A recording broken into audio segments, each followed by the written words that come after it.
মাদকদ্রব্য অপব্যবহার ও অবৈধ পাচার বিরোধী আন্তর্জাতিক দিবসে মাদক বিরোধী মানববন্ধন ও র্যালিতে যোগ দেবেন সংসদ সদস্য ডক্টর সিদ্দিকুর রহমান পাটোয়ারি। তবে তিনি সঠিক সময়ে উপস্থিত না হওয়ায় 1 ঘণ্টা রোদে দাঁড়িয়ে থাকতে দেখা যায় অনুষ্ঠানে যোগ দিতে আসা স্কুলের শিক্ষার্থী, শিক্ষক, সাংবাদিক সহ সবাইকে।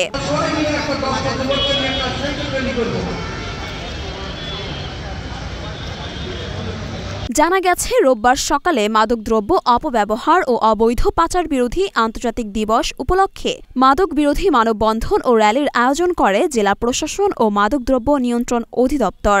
সেখানে যোগ দিতে জেলা শহরের বিভিন্ন শিক্ষা প্রতিষ্ঠান থেকে শিক্ষার্থীরা আসেন।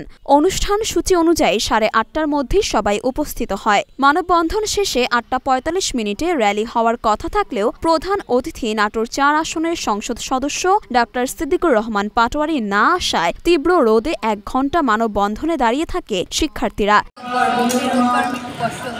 স্কুল থেকে আনছে তোমাদের? কোন স্কুল থেকে আসছো? আমরা দীঘাপতিয়া রাজাপুর উচ্চ বিদ্যালয় থেকে। এখন ডিসি স্যার আসলে প্রোগ্রাম শুরু হয়ে যাবে। আর প্রোগ্রাম শুরু হলে তারপরে আমরা পার্টিসিপেট করব। গরমে আমরা থাকতে পারছি না। আপনি কি মাথা করে পড়ে যাবো? আচ্ছা, কি বলবো? তবে আমার মনে হয় যে প্রোগ্রামে টাইম মেইনটেইন করা উচিত।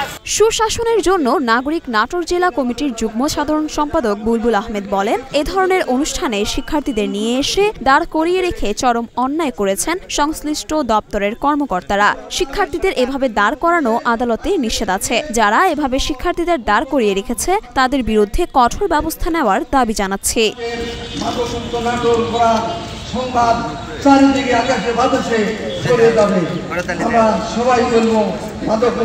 মরিয়ম মিম, ঢাকা পোস্ট।